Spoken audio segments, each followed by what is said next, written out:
నమస్తే, welcome to Andhraprabha TV. నేను సౌజన్య. Experium park ప్రారంభోత్సవంలో Chiranjeevi గారు అండ్ రేవంత్ రెడ్డి గారు దిగినటువంటి ఫొటోస్ ఏవైతే ఉన్నాయో అవి సోషల్ మీడియాలో చక్కర్లు కొడుతున్నాయి అండ్ చాలా కామెంట్స్ కూడా వస్తున్నాయి వాటిపైన. మరి ఈ అంశానికి సంబంధించి వారి అభిప్రాయాన్ని, వారి విశ్లేషణని మనతో పంచుకోవడానికి ఈరోజు మనతో పాటు ఉన్నారు సీనియర్ జర్నలిస్ట్ కిరణ్ గారు ఉన్నారు. వారితో మాట్లాడదాం. నమస్తే కిరణ్ గారు. నమస్తే సౌజన్య గారు. చిరంజీవి గారు అండ్ రేవంత్ రెడ్డి గారు కలిసి దిగినటువంటి ఎక్స్పీరియం పార్క్లో దిగిన ఫొటోస్ ఇప్పుడు సోషల్ మీడియా నిండా అవే ఉన్నాయి. ఎక్కడ చూసినా అంటే చిరంజీవి గారి వైపు పెద్ద పెద్ద నేషనల్ పార్టీస్ అన్నీ కూడా చూస్తున్నాయి. ఆయన కాంగ్రెస్లో ఉంటారా, బీజేపీలో ఉంటారా, అసలు కాంగ్రెస్లోనే ఉంటారేమో, అందుకే ఆయన అంత ప్రైజ్ చేస్తున్నారేమో, ఇలా చాలా చాలా భిన్నాభిప్రాయాలు వస్తూ ఉన్నాయి. దీని గురించి మీరు ఏమంటారు? సహజంగా ఇది అందరికీ ఇప్పుడు చర్చనీయాంశమే వాస్తవానికి. ఎందుకంటే నిన్న మొన్నటి వరకు రాజ్యసభ ఇస్తారు, కేంద్ర మంత్రిని చేస్తారు బీజేపీ వాళ్ళు అని అన్నారు. ఎందుకంటే నరేంద్ర మోదీ గారు అంత అత్యధిక ప్రాధాన్యత ఈయనకి ఇవ్వటం, ఈయన పక్కన కూర్చోబెట్టుకోవటం, ఎక్కడికి వెళ్ళినా గతంలో ఆయన ప్రమాణ స్వీకారం, చంద్రబాబు నాయుడు గారు ప్రమాణ స్వీకారం సందర్భంలో కూడా ఇద్దరు అన్నదమ్ముల చేతులు ఇలా పెట్టి లేపటం. సో నరేంద్ర మోదీ గారు ఇద్దరిని ఆ రకంగా అత్యంత అమితంగా ప్రేమిస్తున్నట్టుగా ఆయన కనపడడంతో సో ఖచ్చితంగా చిరంజీవి గారిని వీళ్ళు అక్కుని చేర్చుకుంటారేమో అని. అయితే అదే సమయంలో రాజ్యసభ ఖాళీ అయింది కాబట్టి ఆ రాజ్యసభ స్థానాన్ని ఆయనకి ఇచ్చి కేంద్ర మంత్రిని చెయ్యాలి అని బీజేపీ తలపోస్తుంది. అది వాస్తవం. ఢిల్లీలో ఒక చర్చ ఉంది. అది చిరంజీవి గారికి చెప్పారు. చిరంజీవి గారు దానికి అంత సుముఖంగా లేరు అనేది కూడా వార్త వస్తుంది. అయితే ఒకవైపు మరి అట్టంటే అప్పుడు బీజేపీ తనను ఓన్ చేసుకోవడానికి ట్రై చేస్తూ ఉంది కదా. ఆ క్రమం నుంచి ఈరోజు కాంగ్రెస్ పార్టీలో ఇవాళ రేవంత్ రెడ్డికి సినిమా ఇండస్ట్రీకి మధ్య ఎలాంటి సంబంధాలు ఉన్నాయి, ఏ రకమైన పరిణామాలు జరిగినాయి మనందరికీ తెలుసు. అలాంటి తరుణంలో చిరంజీవి గారికి రేవంత్ రెడ్డి గారు ఇచ్చిన ప్రయారిటీ, ఆయన చూపిన ప్రేమ, అభిమానం, గౌరవం ఇవన్నీ చూసిన తర్వాత ఇది కూడా మళ్ళీ మీరు అన్నట్టుగా కాంగ్రెస్ పార్టీ, చిరంజీవి గారు కాంగ్రెస్ పార్టీ వారు అంటే చిరంజీవి గారు ఏం చెప్పట్లే ఇక్కడ. కాంగ్రెస్ పార్టీ వాళ్ళు సోషల్ మీడియాలో ఏం చేస్తున్నారంటే రేవంత్ రెడ్డి గారిని, చిరంజీవి గారిని పక్కన పెట్టి ఎలివేషన్స్ ఇస్తున్నారు.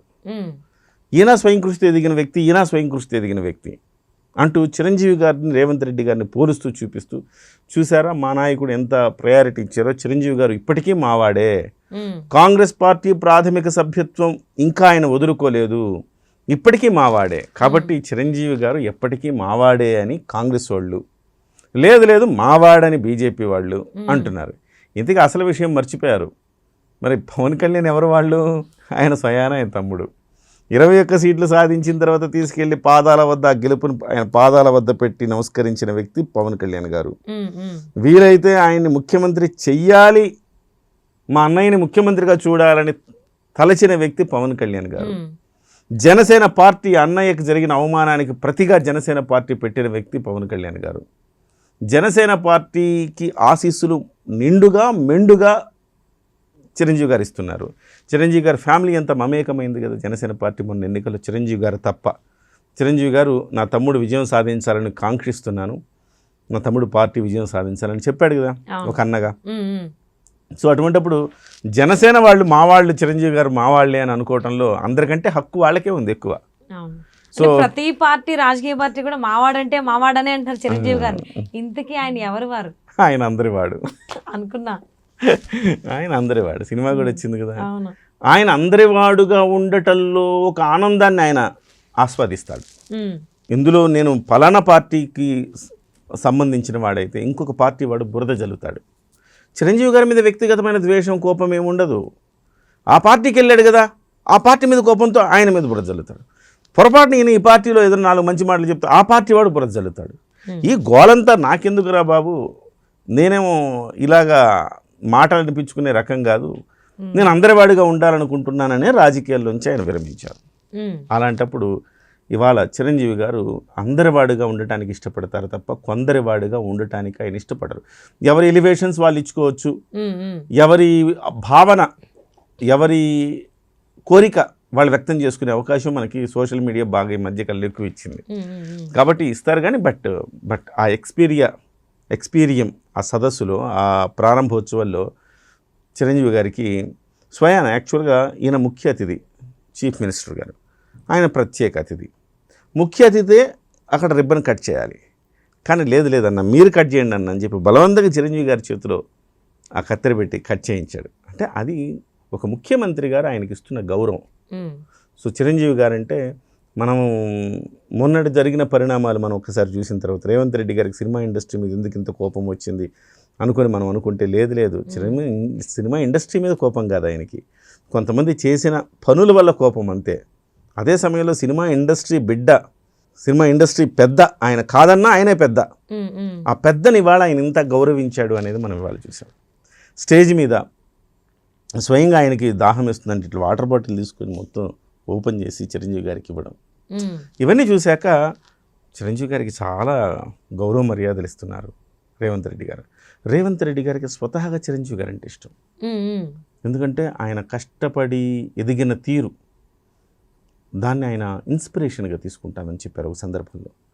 చిరంజీవి గారు కష్టపడి ఎదిగిన తీరు, స్వయం కృషితో, ఎవరు అండదండ లేకుండా ఒక వ్యక్తి ఇండస్ట్రీలోకి వచ్చి, అంటే ఇందులో పార్టీలు కులాలు మతాలకు అతీతంగా ఇష్టపడగలిగిన మనస్తత్వం, వ్యక్తిత్వం, జీవితం చిరంజీవి గారిదని చెప్పాలి. అంతే కదా. ఏ కులమోడైనా, ఏ హీరో ఫ్యాన్ అయినా, ఇంకా చెప్పాలంటే ఏ హీరో ఫ్యాన్ అయినా చిరంజీవి గారి జర్నీని ఇష్టపడకుండా ఉంటాడా? అసలు చిరంజీవి గారి జర్నీ ఎట్లా సాగింది? మొన్న ఆయన చెప్తున్నాడు, పాండీ బజార్ వెళ్ళినప్పుడు కొత్తగా అవకాశాల కోసం ట్రై చేస్తున్నప్పుడు పాండీ బజార్ వెళ్తే ఒక టీ షాపులో నేనంటే ఆడిషన్కి వెళ్తున్నానంటే, ఒకసారి మొహం అద్దంలో చూసుకున్నావా? సో వాడు చూడు టీలు అమ్ముకుంటున్నాడు, వాడు నీకంటే చాలా ట్రైల్స్ వేసి నీకంటే అందంగా ఉన్నాడు చూడు అనేసరికి డిసప్పాయింట్ అయ్యాడట. లేదు అది నెగటివ్ ప్లేస్, అక్కడికి వెళ్ళకూడదు మనం అనుకుని పాండీ బజార్కి వెళ్ళడం మానేశాడు తప్ప ఆయన లక్ష్యాన్ని వదల్లా. మళ్ళీ డిస్టర్బ్ చేసేదాన్ని చాలా మంది లక్ష్యాన్ని వదిలేస్తుంటారు, డిసప్పాయింట్ అయిపోతారు. అవునా అన్న, నిజమేనేమో, నేను పనికిరానేమో, నిజమే కదా, వాడు అందంగా ఉన్నాడు, వాడికే రాలేదు, మనకేంటి అట్లా అనుకుంటే అరవింద్ స్వామి మెగాస్టార్ టాప్ స్టార్ అవ్వాలి, కానీ రజనీకాంత్ అవ్వకూడదు కదా. సో ఈ అంశాలని, ఈ పాజిటివ్ అంశాలని పరిగణలోకి తీసుకొని చిరంజీవి గారు మళ్ళీ ఆ ఏరియాకి మనం వెళ్ళకూడదు అనుకొని ఒక్కడిగా మొదలయ్యి ఒక వ్యవస్థగా మారి ఆయన ఇంట్లో నుంచి ఇవాళ 8 మంది, ఆయనతో పాటు 9 మంది హీరోలు ఉన్నారంటే ఆయన ఇంట్లో, మనం అర్థం చేసుకోవచ్చు ఆయన వేసిన బాట ఎలాంటిదో. 9 మంది హీరోలు, ఏ నందమూరి వంశం కానివ్వండి, అక్కినేని వంశం కానివ్వండి, దగ్గుబాటి వంశం కానివ్వండి, పెద్ద పెద్ద ఫ్యామిలీలు కదా వాళ్ళవి, సినిమా ఇండస్ట్రీని శాసించిన ఫ్యామిలీలు కదా. వాళ్ళ ఫ్యామిలీలో కూడా ఇంతమంది హీరోలు లేరు, ఈయన ఫ్యామిలీలో ఉన్నారు. కారణం ఏంటి? ఆ ఫ్యామిలీలంతా కూడా ఎవరికి వారే యమునా తీరే అన్నట్టుంటాయి. చిరంజీవి గారు ఒక ఇరుసుల ఫ్యామిలీని మొత్తాన్ని ఇలా ఒక ఇరుసుల బంధించి అందరి వాడై ఒక్కొక్కళ్ళని ప్రోత్సహిస్తూ, మేనలుడు, తమ్ముడు కొడుకు, లేకపోతే ఇటువైపు బామ్మర్ది కొడుకు, సో ఎవరికి కావాల్సిన ప్రోత్సాహం వాళ్ళకి ఇస్తూ ఇవాళ ఆ సినిమా ఇండస్ట్రీలో వాళ్ళు 8-9 మంది హీరోలు ఉన్నారంటే మనం అర్థం చేసుకోవచ్చు ఆయన యొక్క క్రమశిక్షణ, ఆయన యొక్క ఎదిగిన తీరు, ఆయన మనస్తత్వం, ఆయన వ్యక్తిత్వం. సో ఇలాంటి వ్యక్తిని ఎవరు కాదనుకుంటారు. ఇవాళ ఈయన కూడా రేవంత్ రెడ్డి గారు కూడా ఆ రకంగా ఆయనకి ఇన్స్పైర్ అయిన వ్యక్తే. కాబట్టి ఇది ఇక్కడ వరకే, సంక్రాంతి సంబరాలు అక్కడ వరకే, ఏం చేసినా అక్కడ వరకే చూడాలి. సో దీన్ని మిక్స్ చేసి ఈయన కాంగ్రెస్లోకి వెళ్తున్నాడనో లేకపోతే ఇటువైపు వెళ్తున్నాడో అనుకోవద్దు. కానీ ఆయన మెంబర్షిప్ ఎక్కడుంది అని చూస్తే కాంగ్రెస్ ప్రాథమిక సభ్యత్వం కాంగ్రెస్ పార్టీలో ఉంది, మీరు అన్నది వాస్తవం. కానీ ఆయన యాక్టివ్గా లేడుగా పాలిటిక్స్లో. లేదు నేను కాంగ్రెస్ వాడిని కాదని చెప్పుకోవడానికి ఆయన పొరపాటున కాంగ్రెస్ పార్టీ ప్రాథమిక సభ్యత్వానికి రాజీనామా చేశాడు అనుకోండి, ఇంకా అక్కడి నుంచి నెల రోజుల పాటు బీభత్సంగా వార్తలు వస్తాయి. కాంగ్రెస్ పార్టీ ప్రాథమిక సభ్యత్వానికి రాజీనామా చేసిన చిరంజీవి బీజేపీలోకి వెళుతున్నారా, లేదా జనసేన పార్టీలో క్రియాశీలకంగా మారతారా? ఇలాంటి వార్తలు వండి వార్చి మనమే చర్చించుకొని రచ్చ రంబోలా చేస్తాం. ఇదంతా తలనొప్పి ఎందుకు? దానివల్ల ఏముంది? ఇప్పుడు కోల్డ్ స్టోరేజ్లో పెట్టేశాడు. రాజకీయాలకు నేను దూరం అంటున్నాడు, కానీ రాజకీయాలు ఆయన వదలట్లా. సో ఆయన వద్దనుకుండగా రాజకీయాలు ఆయన చుట్టూనే తిరుగుతున్నాయి. మరి ఎప్పుడు రాజకీయం అనేది చిరంజీవి గారిని ఆయనలో కలుపుకుంటుందో చూద్దామండి.